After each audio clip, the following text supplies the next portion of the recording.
ॐ अज्ञानतिमिरान्धस्य ज्ञानाञ्जनशलाकया चक्षुरुन्मिलितं येन तस्मै श्रीगुरुवे नमः।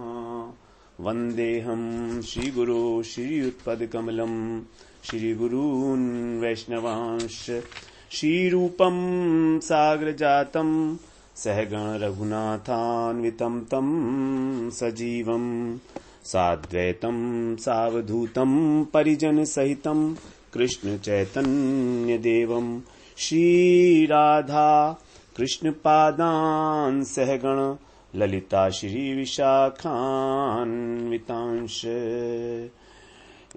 वेणुकराणि पतितः स्खलितं शिखण्डम् भ्रष्टं च पीतवसनं ब्रजराजसूनो यस्या कटाक्ष सर्पपात विमूर्छितस्य तां राधिकां परिचरामि कदा रसेन। हरे कृष्ण।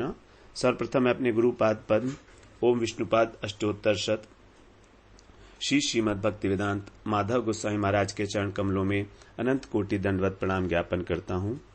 हम लोग श्री प्रेम भक्ति चंद्रिका का श्रवण कर रहे हैं, जो नरोत्तम दास ठाकुर के द्वारा रचित है। इस ग्रंथ में हम लोगों का तृतीय प्रकरण, जो एकांतिक भक्ति से संबंधित है, वो तृतीय प्रकरण हमारा चल रहा है।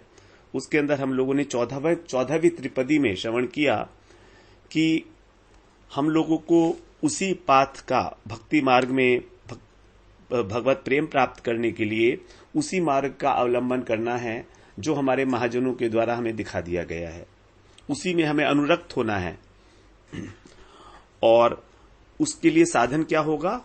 साधन स्मरण लीला, अर्थात भगवान का स्मरण, भगवान के नाम का, रूप का, भगवान की लीलाओं का स्मरण करना। और इहा ते ना करो हेला, इसमें किसी प्रकार का कोई आलस्य नहीं करना है। और काय और मने करे सुसार, और अपने शरीर से और मन के द्वारा निरंतर भगवान की सेवा।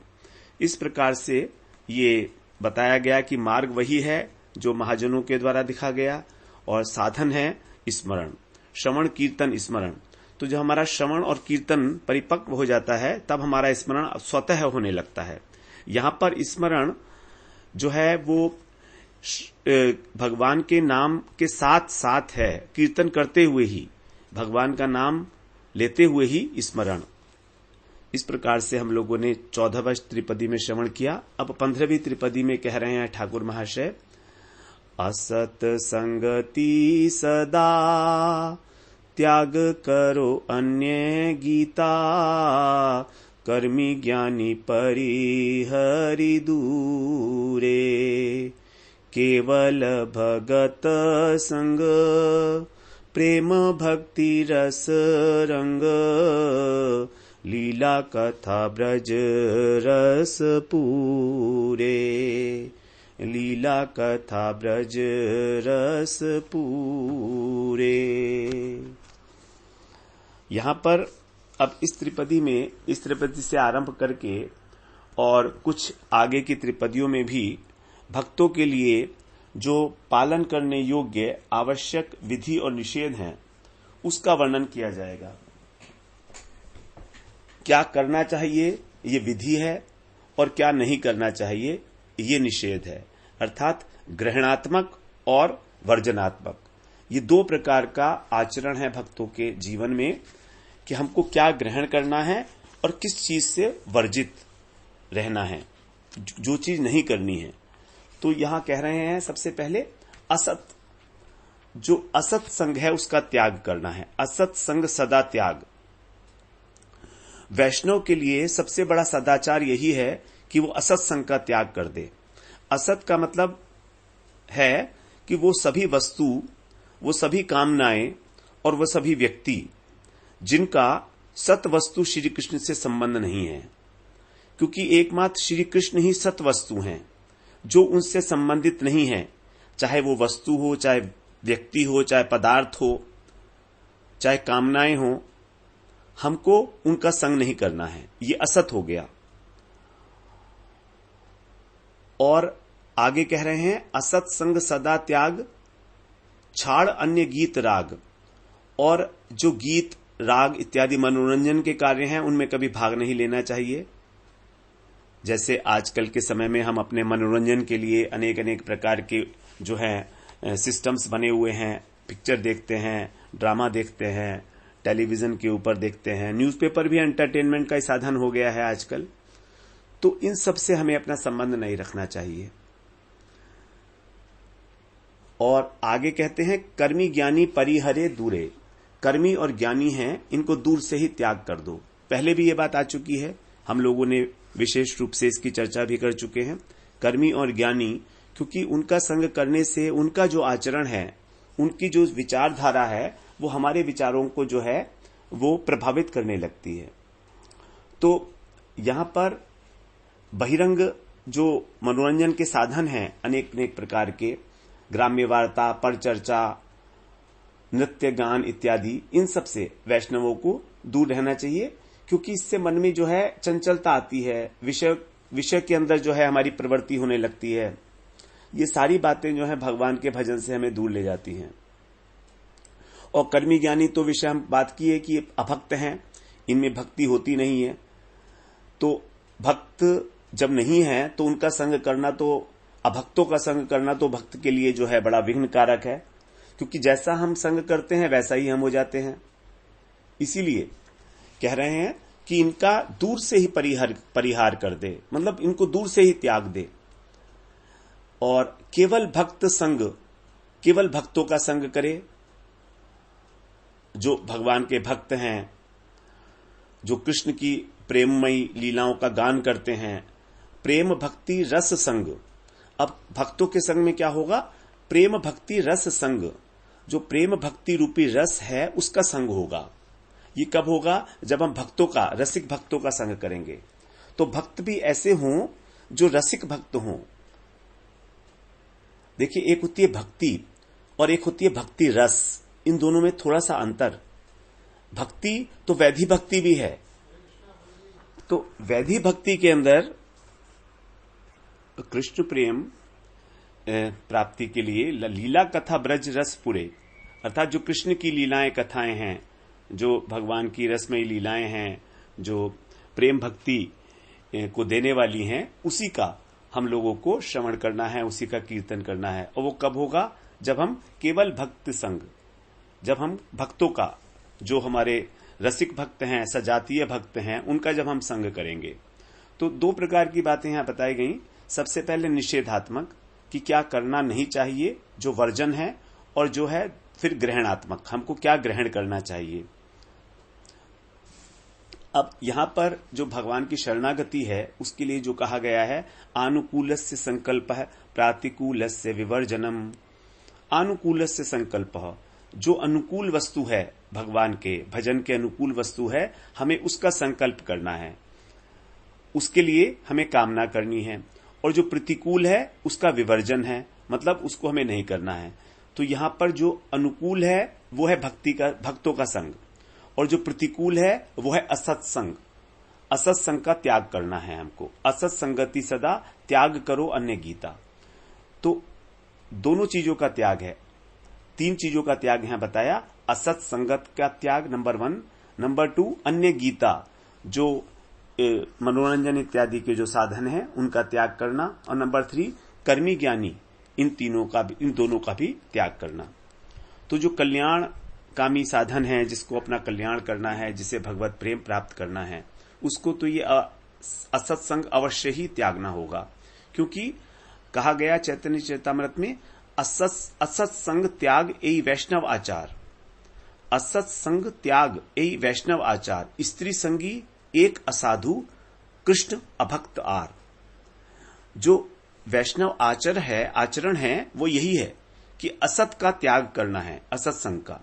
और असत्संग कितने प्रकार का है? स्त्री संगी एक तो है स्त्री संगी, और दूसरा है असाधु, और तीसरा है कृष्ण का अभक्त।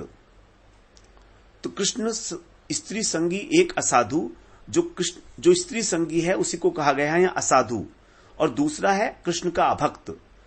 तो ये जो असत संग है ये दो प्रकार का यहां बताया गया। एक तो बताया गया अभक्त, जो कृष्ण के भक्त नहीं हैं, और दूसरा जो स्त्री संगी हैं। इनका दो प्रकार के ये असत वस्तु बताई गई। वास्तव में जो व्यक्ति मिथ्याचारी है, जो दुष्ट स्वभाव का है, जो जीव हिंसा करता है, दूसरे का धन हरण करता है, ये भी सब असत हैं। लेकिन यहां पर केवल दो प्रकार का ही असत विशेष रूप से बताया गया। ये विशेष रूप से परिताज्य है। विशेष रूप से जो कृष्ण बहिर्मुख है, अर्थात जो कृष्ण का भक्त नहीं है, और जो स्त्री संगी का संग करता है, ये त्याग विशेष रूप से।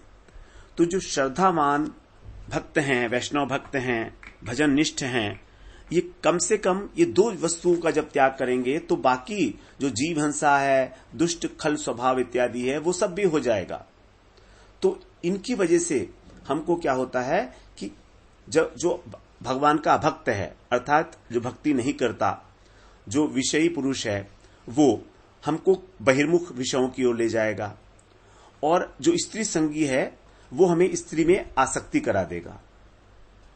जब हमारी विषयों के अंदर अभिनिवेश हो जाएगा और स्त्री में आसक्ति हो जाएगी, तो फिर उस हृदय के अंदर कृष्ण भक्ति किस प्रकार से आएगी? तो जो कृष्ण भक्ति है वो भी वहां पर से अंतर्निहित हो जाएगी, वो भी वहां से जो है डिसअपियर हो जाती है। ये बड़ा इंपॉर्टेंट बात है। अभक्त कौन है? अभक्त तो बहुत सारे हैं, लेकिन यहां पर कृष्ण बहिर्मुखता जो है यही वास्तव में बड़ा अभक्त बताए गए। दुष्ट जो हैं, जो जीव हिंसा परायण हैं, वो भी सब अभक्त हैं, लेकिन यहां पर विशेष रूप से ये बताया गया। अब देखिए, एक होता है विषयी, एक होता है विषयी संगी। दो प्रकार के भगवत विमुख हैं। तो जैसे कुछ लोग ऐसे होते हैं जो स्वयं तो विषयी नहीं होते, लेकिन विषयों का संग करने में उनको बड़ा आनंद आता है।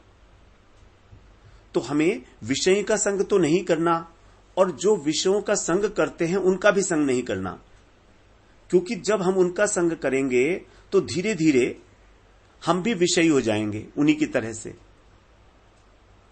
क्योंकि वो विषयों के विषय में बातें करेंगे, हमेशा चर्चा करेंगे कि हम वहां पर घूमने गए थे, हम वहां पर हमने ये चीज खाई, हमने वहां पर ये चीज देखी, ये सब चर्चा करेंगे वो। और तो उनके पास चर्चा करने के लिए कोई विषय नहीं है। तो इस प्रकार से, और ये एक होता है विषयी, एक होता है विषयी संगी। ये दोनों ही अभक्त हैं। अब इन दोनों में भी दो प्रकार के होते हैं।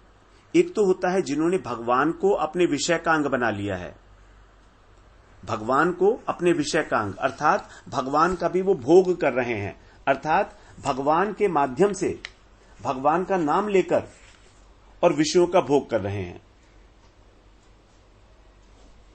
भगवान का नाम लेकर, भगवान के नाम पर ये मंदिर में पूजा करते हैं, वैष्णव दिखते हैं, सब कुछ हैं, लेकिन इनका विषयों के प्रति स्वाभाविक अनुराग है और ये भगवान का उपयोग करते हैं उसलिए। तो ये है भगवान को अपने विषय का अंग बना लेना। और दूसरा ये है जो भगवान के लिए समस्त विषय को करते हैं। भगवान के लिए, तो भगवान के लिए कर रहे हैं, लेकिन इनका अपना स्वार्थ होता है उसके अंदर कि हमको जो है इंद्रिय सुख मिलेगा। तो वैराग्य का ये लोग जो हैं केवल एक ड्रामा करते हैं। इनकी विषयों के प्रति जो स्वाभाविक विरक्ति है वो नहीं होती, क्योंकि ये भी अनेक प्रकार के संग्रह करते हुए देखे जाते हैं।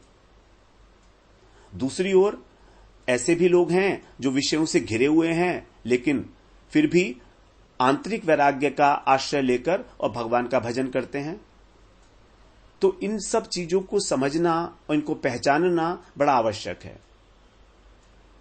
ये सभी अभक्त हैं भगवान के, जो केवल ऊपर ऊपर से वैराग्य दिखा रहे हैं और अंदर से उनके अंदर विषय संग्रह की प्रवृत्ति है।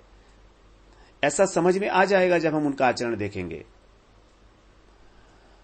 ये तो एक प्रकार का विषय संग हुआ। दूसरा बताया योषित संगी, जो स्त्री संग करता है, वो भी अत्यंत हानिकारक है।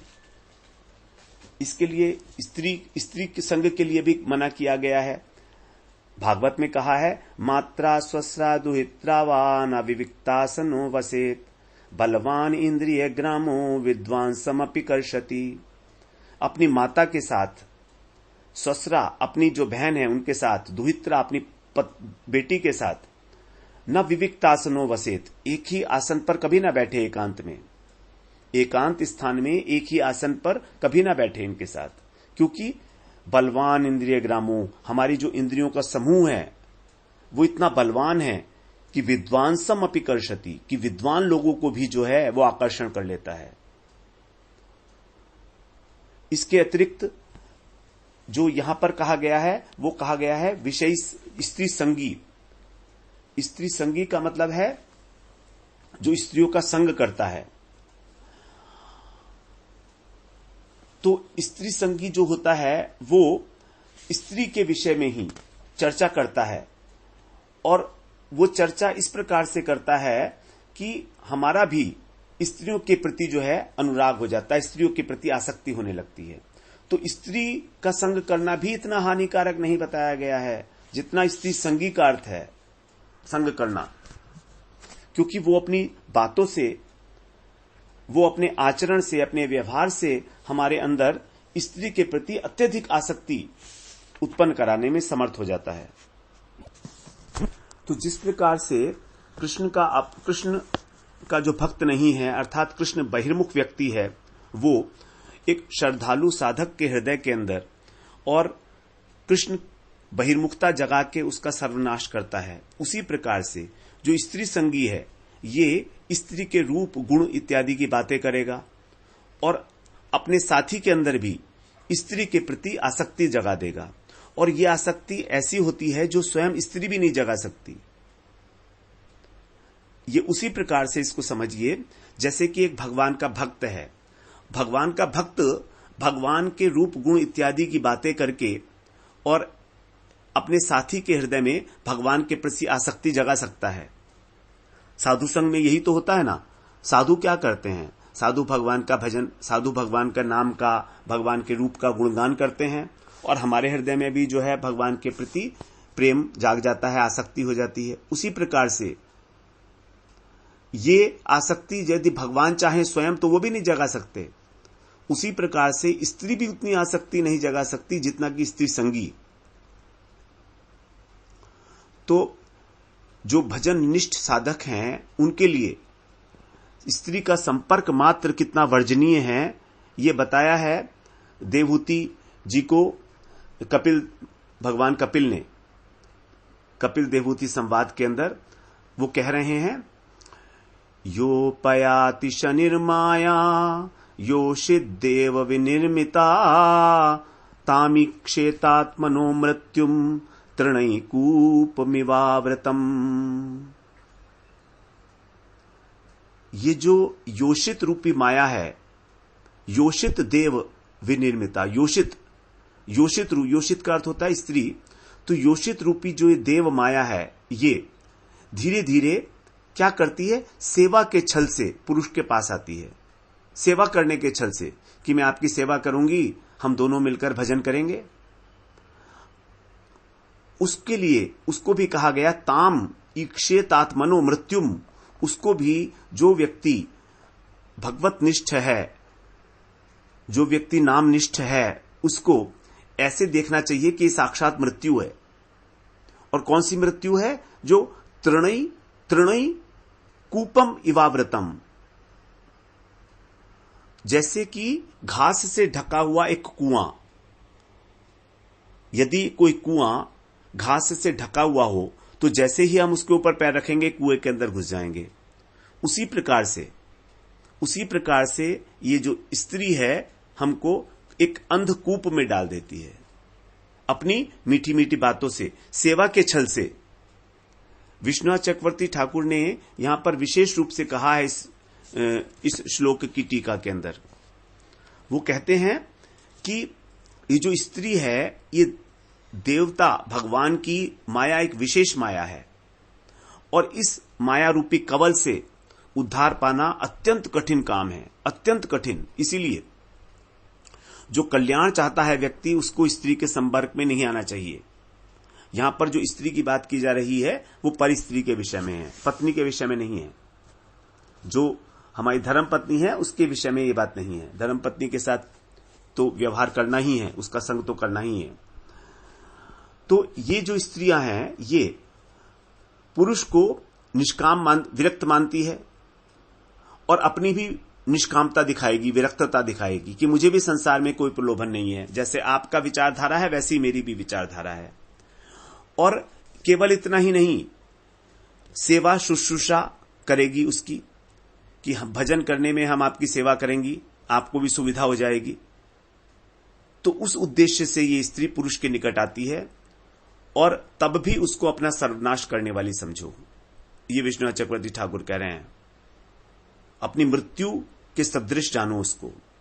यदि स्त्री भक्तिमती है, यदि स्त्री ज्ञानमती है, यदि वैराग्यमती हो तो भी अथवा वो उसको किसी प्रकार की कोई उन्माद हो गया हो, कोई इसको व्याधि हो, तो कई बार जो पुरुष का हृदय है वो पसीज जाता है। और वो तो यहां तक कह रहे हैं, यहां तक वो व्रत भी हो अगर तो भी उसका सानिध्य हमेशा दूर से ही त्याग दो। तो जो बात यहां पर स्त्री के लिए की जा रही है वही बात पुरुषों के लिए समझनी चाहिए। स्त्रियों को पुरुष के लिए और पुरुष को स्त्री के लिए समझनी चाहिए।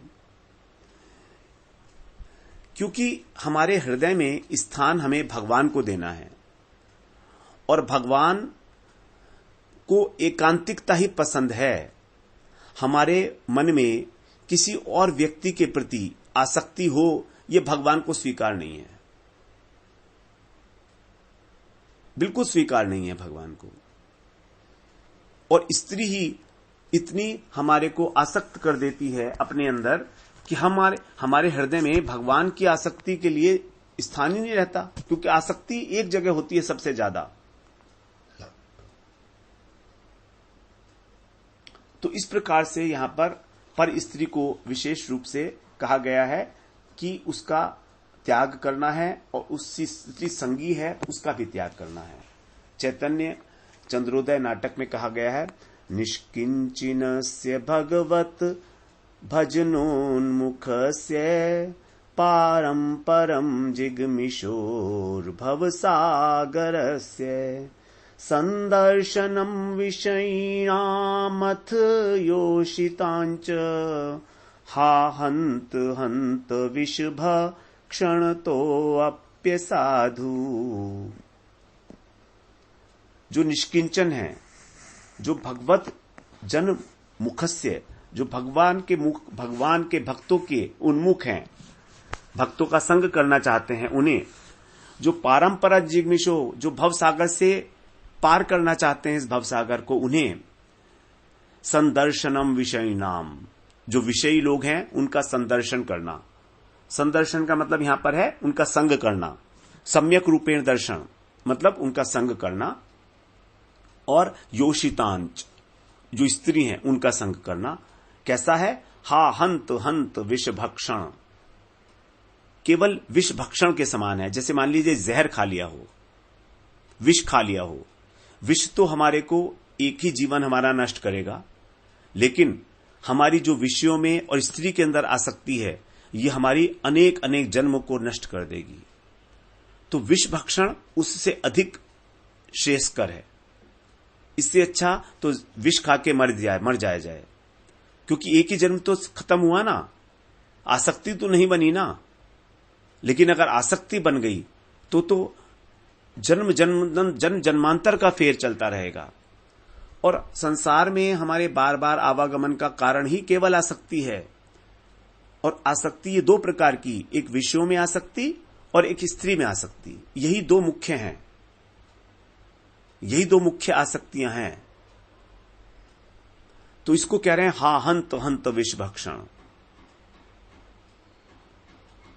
कितना खेद है इस बारे में, हा हंत हंत, कितनी खेद की बात है। अप्य असाधु, ये दोनों ही असाधु हैं। असाधुता, विष भक्षण तो अप्य असाधु, तो यह असाधुता है।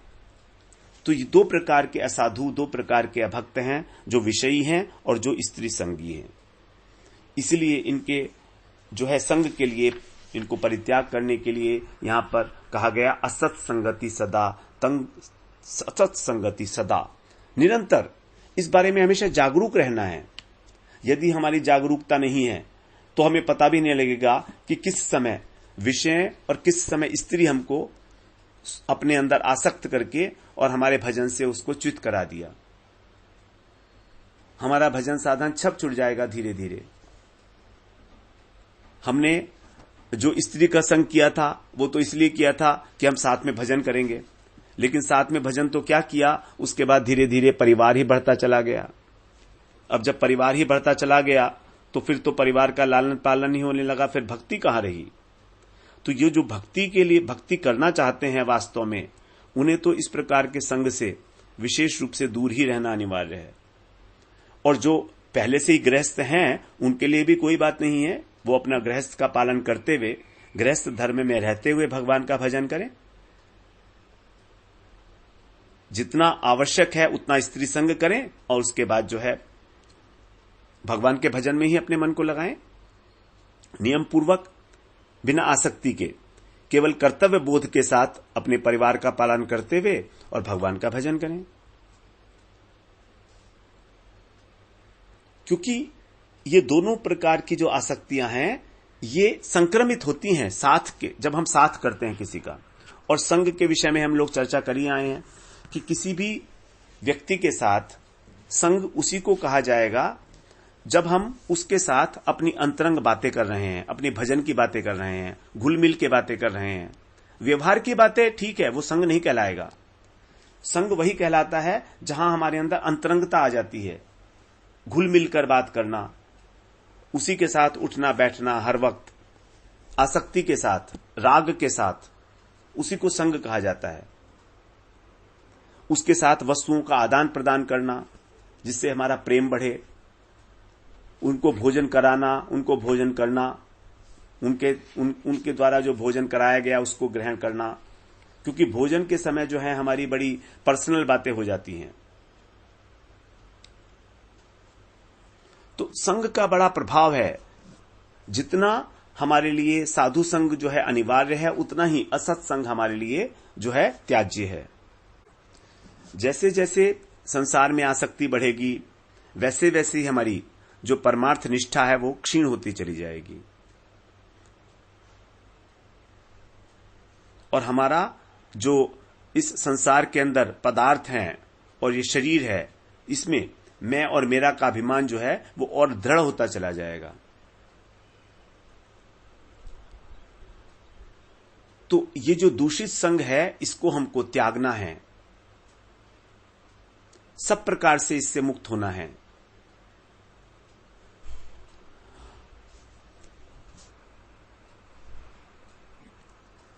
फिर आगे कह रहे हैं त्याग करो अन्य गीता। त्याग करो अन्य गीता का मतलब है कि जो गीत गायन मनोरंजन के साधन हैं इनमें आसक्ति ना हो हमारी। जो सांसारिक रूप रस स्पर्श इत्यादि इनके प्रति आकर्षण ना हो।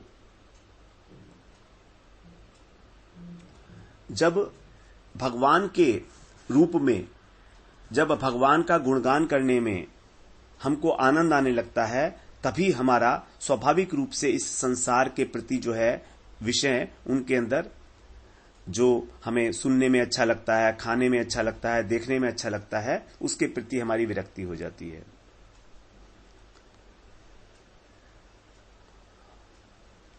तो इस प्रकार से हमें धीरे धीरे जब हम भजन करते हैं तभी,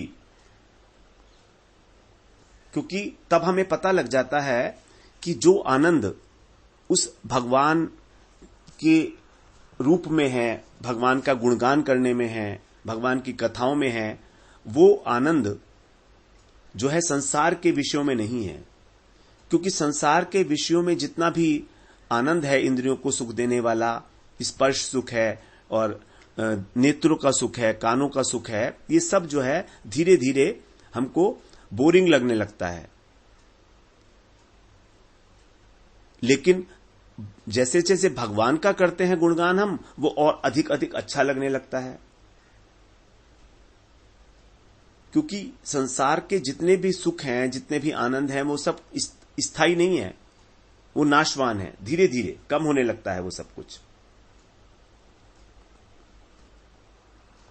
तो हमें जड़ीय रूप रस इत्यादि हैं सांसारिक विषय, यदि हम इनमें ही पड़े रहेंगे तो यही जो हमारा चक्र चल रहा है संसार में जन्म मरण वाला, यही चलता रहेगा।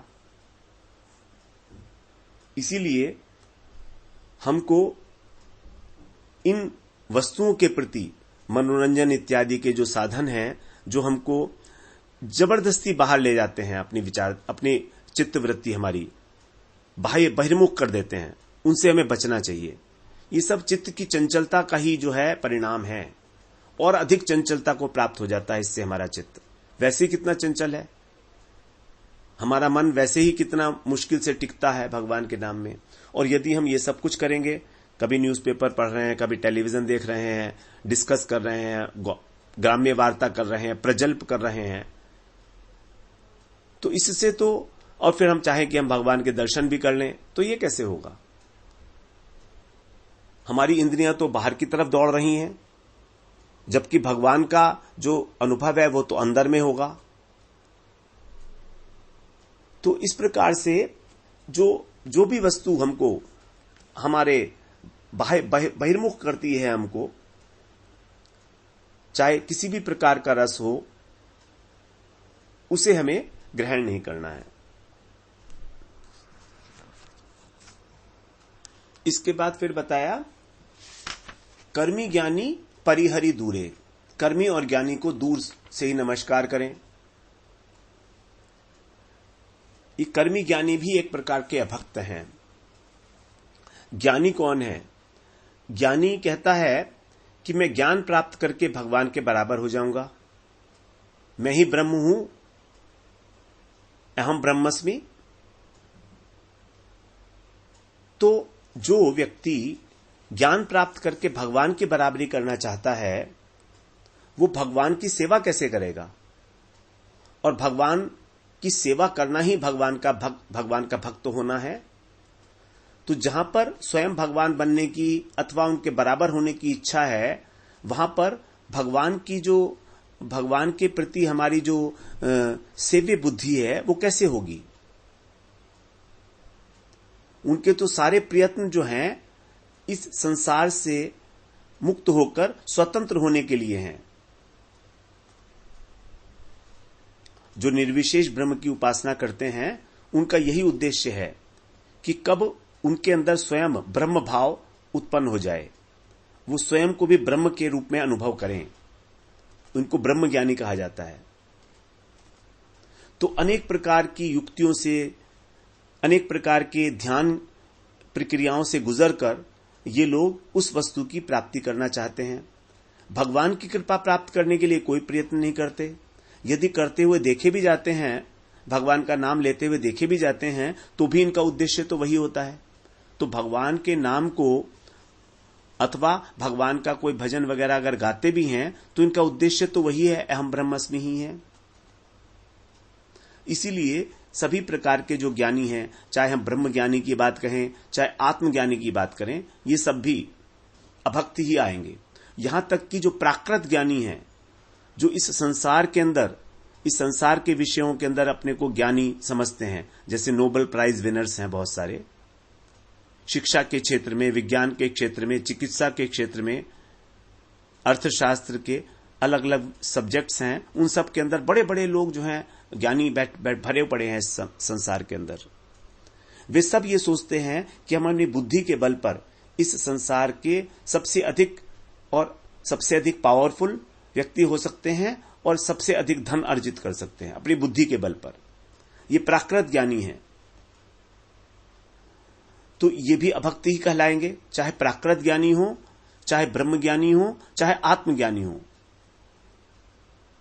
ये सभी चाहे भले ही ये साधन काल में थोड़ा सा भक्ति का अवलंबन करें, लेकिन सिद्धि काल में तो ज्ञानी जो है वो सब कुछ छोड़ देता है। वहां तो किसी प्रकार का द्वैत रहता नहीं है उसके, वो स्वयं को ही ब्रह्म के रूप में अनुभव करता है। तो इस प्रकार से उसकी जो क्रियाएं हैं, उसका जो आचरण है, उसमें किसी भी प्रकार से भगवान के प्रति आदर बुद्धि नहीं होती है। तो ये जो इनका ज्ञान है, इवन यहां तक कि निर्विशेष ब्रह्म ज्ञानी भी है, ये वास्तव में इसको ज्ञान नहीं कहा गया है। इसको कहते हैं ज्ञान का आभास मात्र। यथार्थ ज्ञान तो शुद्ध भक्ति की ही एक विशेष अवस्था विशेष है, शुद्ध भक्ति की ही। तो केवल शुद्ध भक्ति ही उस तत्व ज्ञान को, उस भगवत ज्ञान को भगवान की कृपा से प्राप्त करते हैं, जहां पे भगवान की महिमा का ज्ञान हो जाता है, जिसको भगवान ने कहा गीता के अंदर, भक्त्या माम अभिजानाति यावान यश्चास्मि तत्वतः ततो माम तत्तो ज्ञात्वा विशते तदंतरम। भक्त्या माम अभिजानाति, केवल भक्ति ही मुझे जानता है। अभिजानाति, अभिजानाति का अर्थ होता है पहचानना। पहचानना, ये जानाती नहीं है, जानने से एक ऊपर की स्थिति है अभिजानाति, अभिज्ञान। एक होता है ज्ञान, एक होता है अभिज्ञान। अभिज्ञान का मतलब है पहचानना, अर्थात इस सारे जगत की वस्तुओं में ही भगवान को पहचान लेना। वासुदेव सर्वमिति स महात्मा सुदुर्लभ, जो इस सारे जगत को ही वासुदेव में समझता है, उसी को कहा गया अभिजानाति। और वो केवल होगा भक्त्या माम अभिजानाति, प्रेम पूर्वक, भगवान की प्रेम पूर्वक सेवा करके ही भक्त इस प्रकार के भाव को धारण करता है कि ये सारा जगत वासुदेवमय है। यावान यश चास्मी तत्वतः, जितना मैं हूं वास्तव में, तो भगवान क्या है? भगवान सर्वरूप है, भगवान सर्वात्मा है, भगवान सर्व शक्तिमान है, भगवान सर्व नियामक हैं। यावान यश चास्मी, जो कुछ भी मैं हूं और जितना भी मैं हूं वो सब कुछ जान जाता है मेरी कृपा से। ततो माम तत्वतो ज्ञात्वा, इस प्रकार वो मुझे तत्व से जानकर, तत्व से जानकर मतलब इन द वेरी एसेंस, भगवान की महिमा को जानकर पूर्ण रूप से, भगवान की तीन शक्तियों के साथ जानना भगवान को, यही भगवान को तत्व से जानना होगा। यदि हम किसी व्यक्ति को जानते हैं और उसकी शक्ति नहीं जानते, उसका हम परिकर नहीं जानते कौन है, उसके परिवार कौन है, वो कहां रहता है, वो क्या करता है, यदि हम ये नहीं जानते तो किसी व्यक्ति को जानने का मतलब भी जानना क्या हुआ। तो जो भगवान के विषय में सब कुछ जानकारी रखता है और वो केवल भक्त है, क्योंकि भगवान ही उस ज्ञान को उसके हृदय में स्फुरित कराते हैं। ये ज्ञान कोई शास्त्रीय ज्ञान नहीं है, ये ज्ञान कोई पांडित्य नहीं है,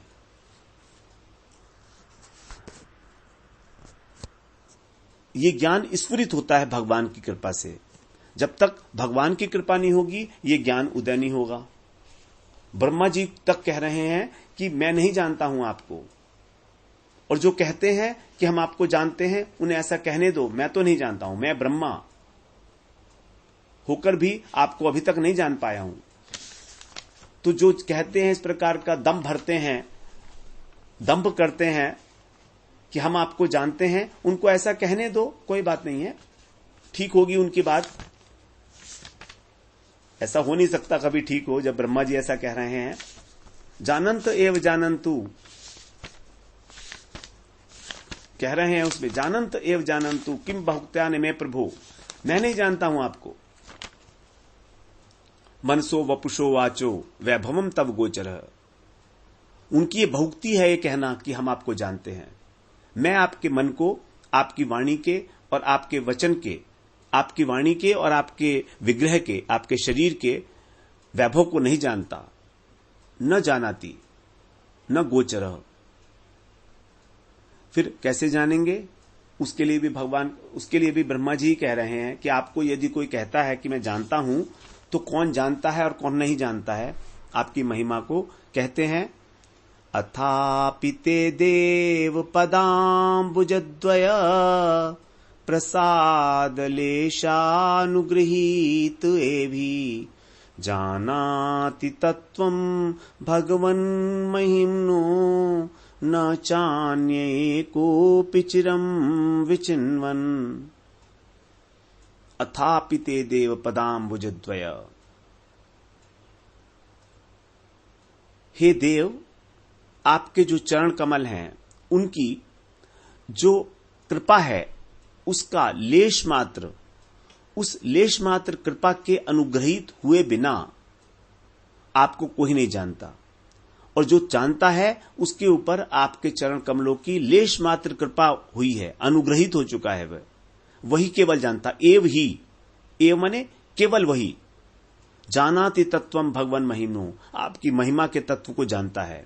न चान्य एकोपि चिरम विचिन्वन, जो आपके साथ एकत्व स्थापित करना चाहते हैं, एकोपि, यहां पर एकोपि के द्वारा निर्विशेष ब्रह्मवादियों को लक्ष्य किया गया है। तो न च अन्य, जो इनके अन्य हैं अर्थात कर्मी है और इसके अतिरिक्त ज्ञानी है, ज्ञानी को कह दिया गया है एकोपि, अर्थात ज्ञानी भी आपको नहीं जानते। चिरम विचिन्वन, जो अनंत काल से आपका अन्वेषण कर रहे हैं, आपको खोज रहे हैं, वे अभी तक आपको नहीं जान पाए।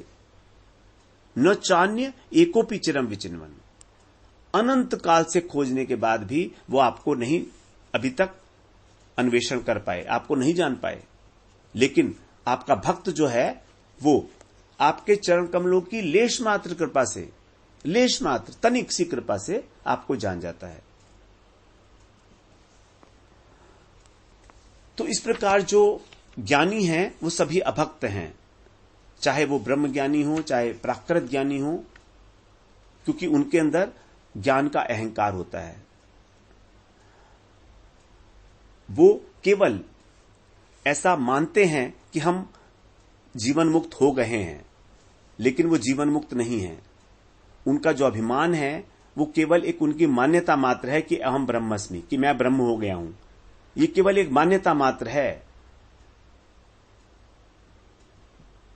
लेकिन क्योंकि भगवान के प्रति उनकी कोई आदर बुद्धि नहीं है, इसलिए वहां से उनका पतन होते देखा जाता है। पतंति अधय युष्मत अंग्रह, उनका पतन हो जाता है क्योंकि भगवान के प्रति उनकी अनादर बुद्धि है। इसलिए अब जो कर्मी हैं उनको भी यहां पर कहा गया दूर रखो, कर्मी ज्ञानी परिहरे। तो कर्मवादी जो लोग हैं वो भी अभक्त हैं। तो जो कर्म केवल भगवान की प्रसन्नता के लिए निष्काम भाव से किया जाता है उसको सेवा कहा जाता है, वो कर्म नहीं है। भक्त भी कर्म करता है, भक्त भी भगवान को भोग लगाता है, भक्त भी परिक्रमा करता है, कीर्तन करता है, भजन करता है, सब काम करता है, लेकिन वो कर्मी नहीं है, क्योंकि उसका उद्देश्य किसी प्रकार की इंद्रिय तृप्ति नहीं है। वो केवल भगवान की प्रसन्नता के लिए कार्य करता है। तो उद्देश्य की प्रधानता है।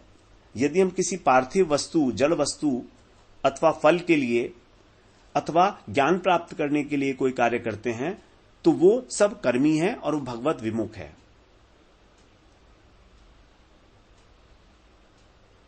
यद्यपि वो कृष्ण को आदर की दृष्टि से देखते हैं, वो कृष्ण की पूजा करते हुए देखे जाते हैं, और ऐसा भी देख सकते हैं कि हमसे भी अधिक पूजा करते हैं, अनेक अनेक प्रकार के व्रत करते हैं, अनेक अनेक प्रकार के। हम तो केवल एक व्रत करते हैं एकादशी का और हरिवासर तिथि का, जन्माष्टमी, रामनवमी, नरसिंह चतुर्दशी इत्यादि का, और वो तो जो है हफ्ते में 2-2 व्रत करते देखे जाते हैं। कर्मी बड़े बड़े प्रकार के यज्ञ कर रहे हैं, भंडारे करते हैं, दान करते हैं, भगवान के मंदिर के अंदर दान देते हैं।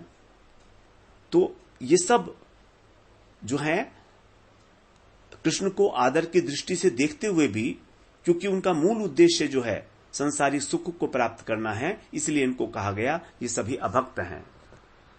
तो कर्मी भी अभक्त हैं, ज्ञानी भी अभक्त हैं, इसके अतिरिक्त जो देवी पूजक हैं, योगी हैं, वो भी सभी अभक्त हैं।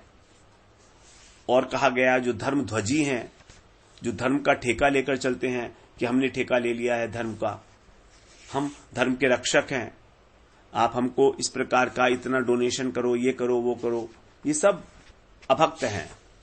ये सब अपनी इच्छाओं को पूरा करने के लिए ऐसा करते हैं।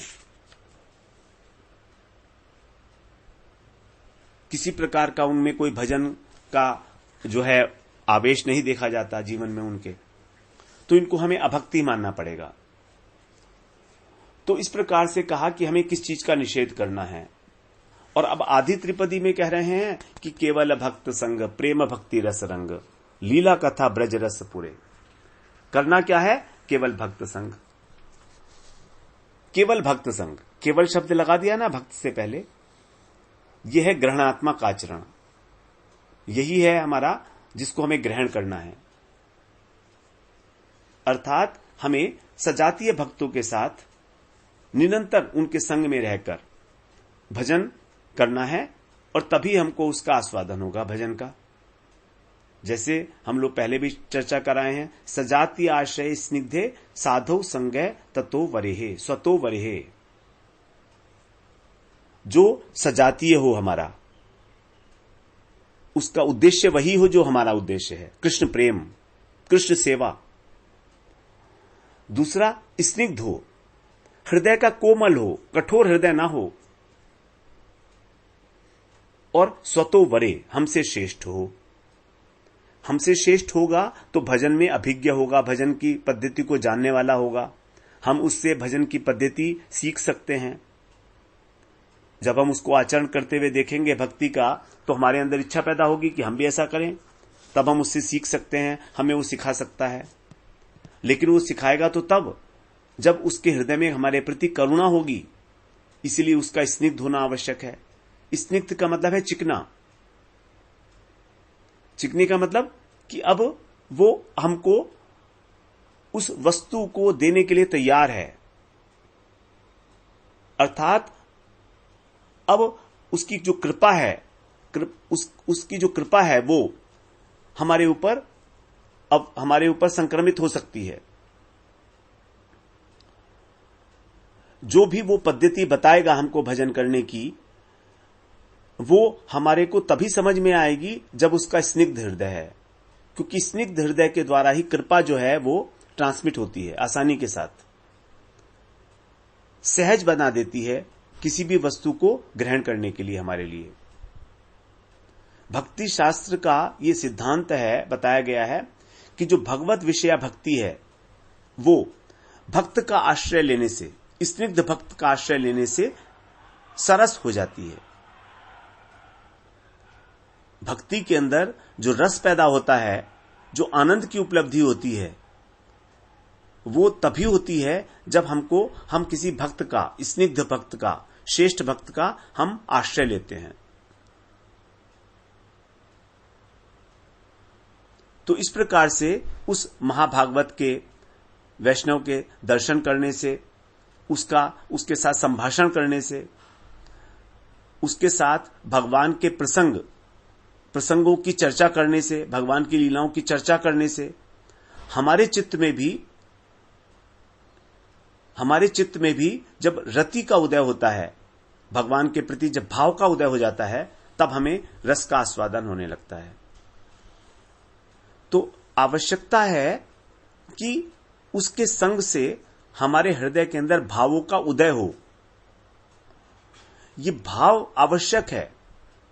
जब तक हमारे हृदय में भगवान के प्रति एक भाव नहीं है, एक भाव विशेष जागृत नहीं हुआ, तब तक आस्वादन नहीं हो सकता है। तो भाव अनेक प्रकार के, जैसे ब्रज का जो भाव है वो तो मुख्य भाव जो है यहाँ के, वो सख्य, वात्सल्य और मधुर ही है मुख्य भाव, क्योंकि दास्य जो है वो तो मिश्रित है। यहां पर दास्य भाव के अंदर जो है वो मिश्रण देखा जाता है, क्योंकि उसमें ऐश्वर्य भी है। तो मधुर उसमें इस रस, भक्ति रस के अंदर 3 प्रकार के भाव ही हमें ग्रहणीय है ब्रज के अंदर: सख्य भाव, वात्सल्य भाव और मधुर भाव। तो जो जिस प्रकार का साधक है वो उसी प्रकार के साधु का संग करे, उसी भाव के अनुसार। तो कथा लीला भगवान की सुनते सुनते हमारे हृदय के अंदर जिस प्रकार का रुचि देखी जा रही है भगवान की लीलाओं में, जैसे कई बार हमको भगवान की जो वात्सल्य की कथाएं हैं वो अच्छी लगती हैं, कई बार सखाओं के साथ जो उनका खेलना कूदना है वो अच्छा लगता है, कई बार गोपियों के साथ। तो हमें खुद ही आइडेंटिफाई करना है, हमें स्वयं ही निष्कर्ष देखना है। अगर हमको तीनों प्रकार की कथाओं में रुचि आ रही है तो इसका मतलब है अभी हमारा भाव कुछ फिक्स नहीं हुआ है, स्थायी भाव नहीं हुआ है हमारा। हमें तो तीनों में आनंद आ रहा है, लेकिन धीरे धीरे सुनते सुनते स्वाभाविक रूप से हमारा जो झुकाव है वो एक प्रकार के भाव की ओर अधिक होने लगेगा। हम वहीं पर जाकर श्रवण करेंगे जहां पर हमारी रुचि वाला भाव जो है वो चल रहा है। तो जब हमें ये पता लगता है तब हम उसी प्रकार के रसिक भक्त का संग करेंगे जिस भाव के हम हैं, जिस भाव में हमें रुचि आ रही है, क्योंकि वो हमको उसी प्रकार की कथाएं सुनाएंगे, उसी प्रकार की वो सेवा की पद्धति बताएंगे हमको भगवान की। तो जिस समय इस रति का उदय होता है, भाव का उदय होता है, रति का मतलब भाव, तभी हमारे को भक्ति रस का आस्वादन आरंभ होता है होना, समझ में आने लगता है। इसीलिए कहा केवल भगत संग। केवल का मतलब है अपने भाव के अनुरूप, अपने भाव के अनुरूप भक्त का संग करना है। प्रेम भक्ति रस रंग, रंग शब्द से यहां पर जो भगवान की वैचित्री है उसको बताया गया है, क्योंकि भगवान की लीला एक प्रकार की तो है नहीं। यदि मधुर भाव का उपासक है तो भी भगवान की लीला अनेक अनेक प्रकार की है गोपियों के साथ। वेणुवादन है, भगवान के द्वारा आकर्षित होकर वेणु जो है भगवान पूर्व राग हुआ है गोपियों का वहां पर, तो उसकी लीला है। फिर उसके बाद विरह है, उसके बाद भगवान के साथ मिलन है। तो ये अनेक अनेक प्रकार की जो वैचित्री देखी जाती है लीलाओं के अंदर, यही है रंग। वहां पर ऐसा नहीं है कि केवल एक ही लीला हमेशा चल रही है।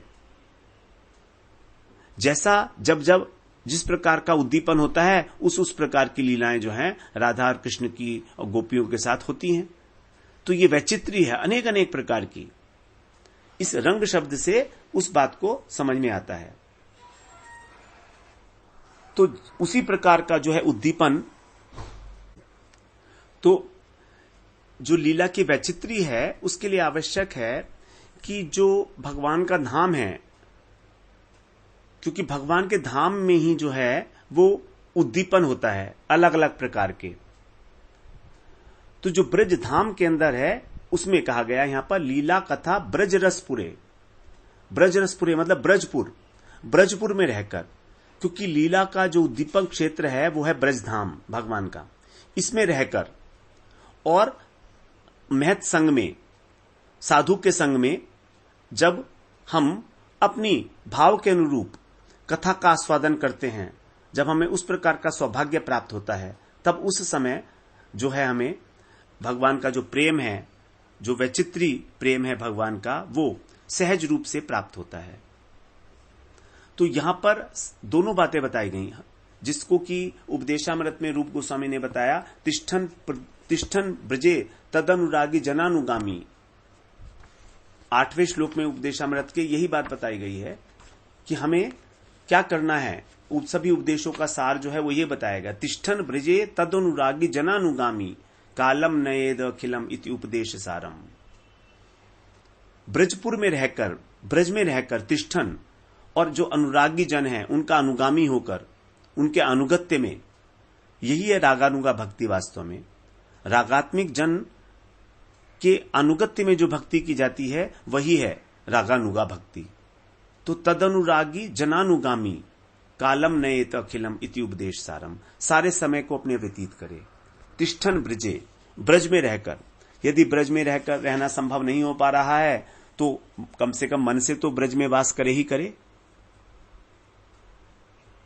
अब ब्रज में रहने के लिए बताया कि ब्रज में कैसे रहना चाहिए, इसके लिए प्रबोधानंद सरस्वती पाद ने बताया है, प्रेमोत्केन विचिन्त्यताम विलुठनई सर्वांग मायोज्यताम देहस्यास्य समर्पणेन सुदृढ़ प्रेमा समास्थीयताम राधा जानि रूपास्यताम स्थिर चर प्राणी संतोष्यताम श्री वृंदावनमेव सर्व परमं सर्वात्मना श्रीयताम। प्रेममयी उत्कंठा के साथ इस ब्रज में रहे, भगवान की लीलाओं का विशेष रूप से स्मरण करते हुए, चिंतन करते हुए, विचिंत्यताम। और कैसे रहे, विलुठ नहीं सर्वांगम आयोज्यताम, अपने सारे शरीर को विलुठ नहीं, विलुंठन करते हुए, जमीन पर लोटपोट होते हुए, इस भौतिक देह को देहस्यास्य समर्पणेन, इस भौतिक देह को समर्पित करके, भगवान के चरणों में समर्पित करके सुदृढ़ प्रेम के साथ स्थित हो जाए, स्थियताम, और फिर राधा कृष्ण की, राधा जानीर उपास्यताम, उनकी उपासना करे, और स्थिर चर प्राणी है संतोषताम, जितने भी वृंदावन में चर और अचर प्राणी हैं उन सबके संतोष का विधान करते हुए, अर्थात किसी को भी उद्विग्न ना करे किसी प्रकार से। श्री वृंदावन में सर्व परमम, इस प्रकार से वृंदावन का आश्रय ले, सर्वात्मना श्रीयताम, वृंदावन का आश्रय लेकर रहे। तो वृंदावन में रहने के लिए भगवान का चिंतन, भगवान की लीलाओं का विशेष रूप से चिंतन प्रेममयी उत्कंठा के साथ, प्रेममयी उत्कंठा के साथ चिंतन करना है, अश्रु विसर्जन करते हुए। हा, कब ऐसा होगा, कब ऐसा होगा, कदा करिष्यसि माम कृपा कटाक्ष भाजनम, ताम राधिकाम परिचरामि कदा रसेन, कैंकर्यमेव मम जन्मनि जन्मनि स्यात्, किस समय, कब मुझे उस किंकरी भाव की प्राप्ति होगी। जन्मनि जन्मनि स्यात्, किस जन्म में, जन्म जन्म तक आकांक्षा को हृदय के अंदर संजोकर प्रेममयी उत्कंठा के साथ अपने सारी शरीर को नियोजित करके भगवान की सेवा में, इतना अधिक प्रेम का उद्रेक हो कि जो सारा शरीर है वो लोटपोट हो रहा है धरती के ऊपर, किसी प्रकार का कोई आभास शरीर की सुध ही नहीं रही, सारा शरीर को, देह मन प्राण इंद्रियां सबको समर्पित कर दिया भगवान को। अब मेरा कुछ नहीं है कहने के लिए, सब कुछ आपका है। तो तिष्ठन ब्रजे तद अनुरागी जनानुगामी, इस प्रकार से ब्रज में रहना है। इसीलिए यहां पर ये कह रहे हैं लीला कथा ब्रज रसपुरे, तभी उस रस का आस्वादन होगा। ब्रज रसपुरे, ब्रजपुर में निवास करते हुए ही ब्रज, इसका लीला कथा का आस्वादन होगा। जब हम प्रेम भक्ति रस रंग, इस वैचित्री को, भगवान की लीलाओं की वैचित्री का अनुभव करेंगे केवल भगत संग, भक्तों के संग में, भगवान के विशुद्ध रसिक भक्तों के संग में, उनकी लीला कथाओं के माध्यम से जब हम श्रवण कीर्तन और स्मरण करते हुए, विशेष रूप से स्मरण करते हुए विचिंत्यताम, तब इस रस का, भक्ति रस का आस्वादन होगा। तो इस प्रकार से यहां पर इस त्रिपदी में विधि और निषेध के रूप में जो है साधक का आचरण बताया गया, जो ग्रहणात्मक और वर्जनात्मक दोनों रूप से है। क्या चीज ग्रहण करनी है और क्या चीज हमको छोड़नी है, क्या विधि है और क्या निषेध है। अभीष्ट वस्तु की प्राप्ति के लिए दोनों ही चीजें आवश्यक हैं। इस प्रकार से हम आज 15वीं त्रिपदी को श्रवण किया। इसी के बाद फिर हम आगे 16वीं त्रिपदी में प्रवेश करेंगे। उसमें भी इसी प्रकार से विधि और निषेध की जो है चर्चा की गई है कि किसका ज्ञान हमको छोड़ना है, किसका साथ छोड़ना है, किसका साथ ग्रहण करना है। मोर और लेस यही बातें जो हैं बार बार आएंगी। कर्मी ज्ञानी इत्यादि के विषय में हम लोग सुनते ही रहे हैं और अभी सुनेंगे। तो क्योंकि विशेष आग्रह है ये नरोत्तम दास ठाकुर का, यहीं पर हम लोग भजन करते हुए भी हमको अनुभव ना होने का कारण केवल यही है कि कहीं ना कहीं मन में जो है वो मलिनता आ गई है, दूषित हो गया है मन, उनका संग करने के कारण। वांछा कल्पतरुभ्यश्च कृपा सिंधुभ्येव च पतितानां पावनेभ्यो वैष्णवेभ्यो नमो नमः।